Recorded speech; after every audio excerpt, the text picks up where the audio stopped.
What's going on, guys? We are here with Austin. He is the Spright Runick player that you saw in the live duel the other day. Unfortunately, even though he didn't get that win, he has been on a very hot win streak with this deck. Go ahead and tell him what it is. So I chose to play Spright Runick because I think it's the best version of Spright. In all honesty, mainly because of everyone's favorite card, Mystic Mine here. Kind of wins games, especially with the Runick card, so you can't pop it with anything. You just need to banish it with Cosmic, which no one's playing right now. But yeah, that's basically why I chose to play the deck. I've always thought Toad was my favorite card, so I had to play that. So that's why I'm playing Spright. Alright, do you have any shoutouts? Do you want to wait till the end? I'll wait till the end. Alright, let's go ahead and show them the profile. Alright, so start off with 3 copies of Spright Blue, 3 Spright Jet, 1 red, 1 carrot. This is the pretty standard Spright lineup. I chose not to play Pixies just because you really don't have a battle phase with this deck, so other than like blocking attacks, you don't really need the Pixies. So I just went with that. Then the normal Frog lineup, 3 Swap Run, 1 Ronin, and I did play the Dupe. I did get super played quite a bit, but I realized the dupe is still like too necessary for whenever I'd play against a deck and they would try to force out the elf really early or force out the toad.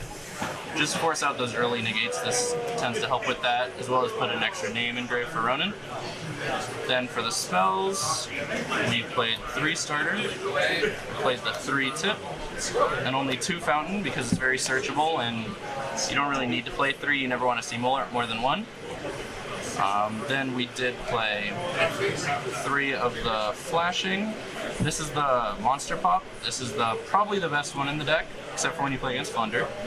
Then 3 of the chalice, which is very generic, very good. 2 of the MST, and 1 of the hand rip one, because it did come in quite a lot actually. People just don't play around it and it tends to rip good cards out of the hand. But I will side this out against here. Very bad against here. And then standard 3 Mystic Mine, 3 Droplet instead of Dark Ruler because these are all quick plays, so you can chain them and just go 1, 2, 3, send the spells. Works a lot better. It also hits early stuff like Redoer and whatnot that they try to do in the standby. And then I did play the Terraforming for the Mystic Mine. The Called By, which I put in every deck, it's probably the best card in the game right now and really shouldn't be legal. And then Monster Gate, because it synergizes with all the Runick spells, it'll mill a bunch of them to hit for Fountain to shuffle back. So it's just a free draw 3 if you hit a bunch of names, hit some frogs.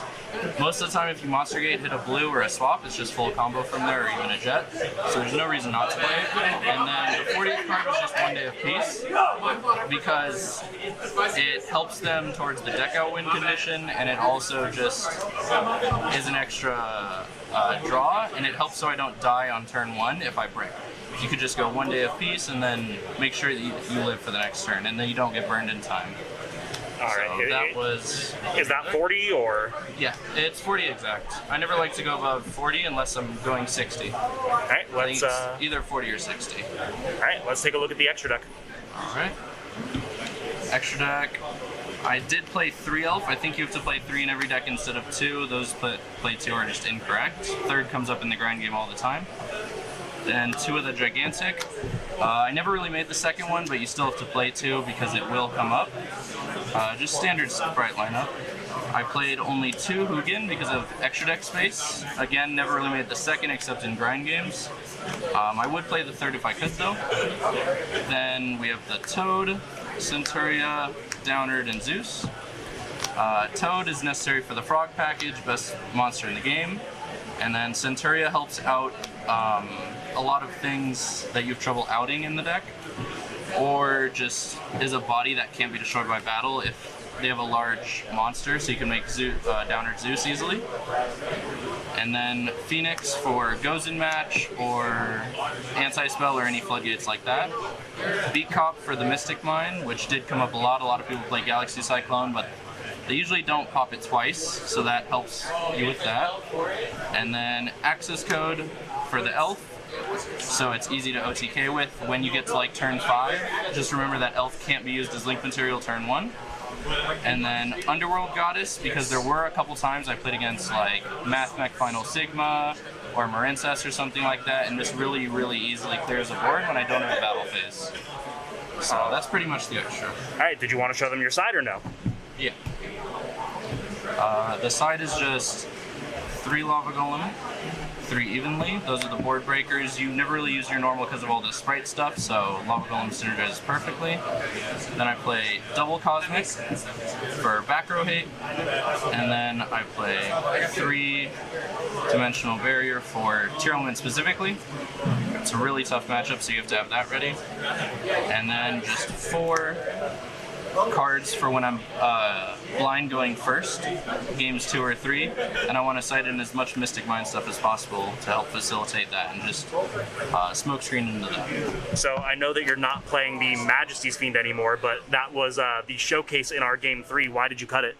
Because of that game in particular, right there. What, you just didn't like that I was able to out it, Although or? Majesty's is very good, and same with Vanities, which some people were playing, or Skyskirt Imbecile.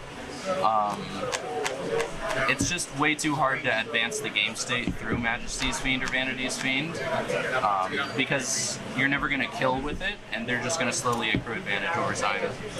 So, Fair enough. So thank you so much for the profile. You said you wanted to do your shout outs at the end. yeah, shout out to my boy Alex here, and then my friends Nick and George, who help me out with deck lists all the time. And that's just about it.